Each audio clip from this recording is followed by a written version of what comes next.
"We're not your bank anymore," Mom snapped, her words slicing through me like a knife. The whole living room went quiet, my brother smirking on the couch while Dad looked away like he agreed. I stood there, holding the crumpled letter from the college I had been working day and night to afford, my chest burning. Mom didn't just say no. She said it like I was nothing, like all my years of sacrifice didn't matter. My brother Kyle had just bragged about the $230,000 they gave him for his new house. Yet when it came to me, I was treated like a beggar. Before I go further, hit that subscribe button, drop a like, and share this story. Because what I'm about to reveal will make you rethink everything about loyalty, family, and hidden strength. I couldn't even process their coldness. Kyle leaned back, sipping from his overpriced glass of whiskey, smirking like he had won something. "Susan, maybe it's time you face it. You'll never be as successful as me," he taunted. My fists clenched, but I forced myself to stay quiet. They thought I was powerless, broke, and dependent on them. What they didn't know was that while they mocked me, I was building something behind the scenes, something big. But at that moment, standing in my parents' house with their judgmental stares, I felt like the smallest person alive. They wanted me to break. They wanted me to beg. Instead, I bit my lip, nodded slowly, and walked out of the room. What they didn't realize was that my silence wasn't weakness. It was the calm before the storm. And soon, they were going to regret every single word. I left their house that night with tears blurring my vision, but fire in my chest. My mom's voice kept echoing in my head. "We're not your bank anymore." The way she said it wasn't just rejection, it was humiliation. Kyle's laugh still rang in my ears, as if he had already buried me in failure. But while they saw me as a burden, the truth was, I had been quietly working for years, turning sleepless nights into silent victories. Nobody knew about the late hours, the contracts I fought for, or the clients who trusted me more than I trusted myself. The funny thing about being underestimated is that it makes you dangerous. I stopped answering family calls, ignored Kyle's bragging texts about his luxury cars, and poured everything into my business. I didn't buy flashy things, no vacations, no designer bags, just reinvestment, discipline, and a stubborn belief that one day they'd choke on their own words. Weeks turned into months, and I remember one night, staring at my laptop, watching the numbers flip. It was surreal. A contract I'd been chasing for 2 years finally landed, worth more than anything my brother had ever touched. My hands shook as I signed it, realizing I had just crossed into millionaire territory. Yet I told no one. Not my friends, not my coworkers, and definitely not my family. Let them keep thinking I was struggling. Let Kyle keep flashing his parents' money around while I built an empire brick by brick. Then came the family dinner. It was Kyle's idea, of course, a way to parade his new promotion and show off the house Mom and Dad had practically handed to him. I wasn't going to go, but something inside me whispered, "This is the moment." When I walked in, the room fell quiet. Mom gave me that pitying smile she always reserved for me, while Kyle shouted, "Susan actually showed up. Did you borrow gas money to get here?" The table erupted with laughter. My face burned, but I forced a smile. They thought they had me cornered, powerless, embarrassed. But little did they know, I had walked in holding the one card that would flip the entire game, and the look on their faces when I played it would be priceless. The dinner started with Kyle standing like a king at the head of the table, raising his glass of wine. "To success," he said proudly, "and to having the kind of future some people only dream about." His eyes flicked toward me, and the family laughed like it was their inside joke.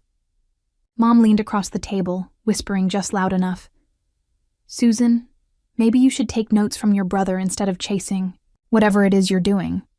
My fork nearly bent in my hand, but I stayed calm. I'd learned long ago that silence has power. Still, I could feel the humiliation cutting into me, especially when Kyle's wife chimed in, "Honestly, Susan, maybe if you stopped being so stubborn, your parents would help you too." The irony made me want to laugh. They all sat there, enjoying a feast Kyle didn't even pay for with his own money. I excused myself, walked outside, and took a deep breath. I wasn't going to let them drag me into begging or tears. Instead, I pulled out my phone and made one quick call. "Yeah, bring it around the block," I said quietly. My driver confirmed, and I slipped the phone back in my pocket before returning inside. When dessert came out, the mocking only got louder. Kyle bragged about his vacation plans in Italy, the housewarming party he was throwing, the new BMW he was eyeing. Then, smirking, he leaned toward me. "Susan, do you even own a car right now? Or are you still taking buses?" The table roared with laughter. My hands trembled, not with shame, but with anticipation. "Actually," I said calmly, "I don't take the bus anymore." They laughed harder, but I didn't flinch. A few minutes later, the low rumble of an engine echoed outside. Heads turned toward the window as bright headlights cut across the driveway. Kyle squinted. "Whose car is that?" I stood up, slid my chair back slowly, and said, "Mine." The table went silent.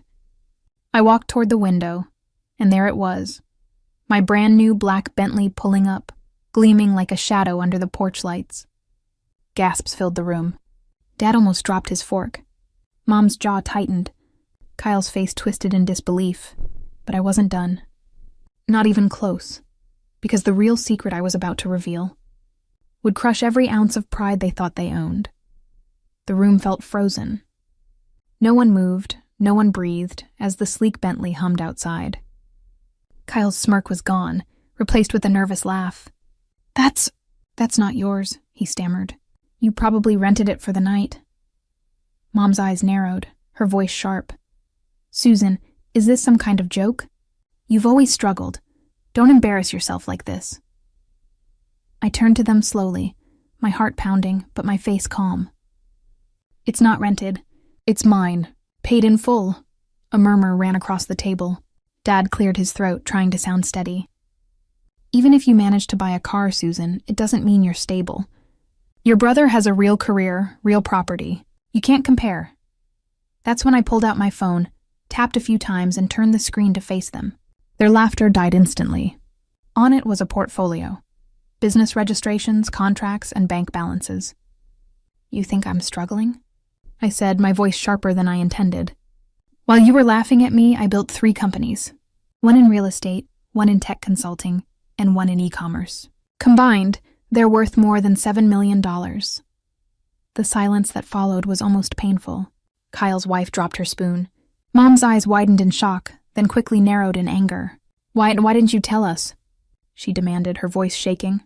I let out a short laugh. "Why would I? Every time I came to you, you mocked me. Every time I asked for guidance, you compared me to Kyle. So I decided to let you believe your version of me, while I built the real one." Kyle slammed his fist on the table, red in the face. "You're lying. If you had that kind of money, you'd flaunt it." I leaned closer, my voice cold and calm. "The difference between you and me, Kyle, is that you need to flaunt borrowed money to feel important. I don't."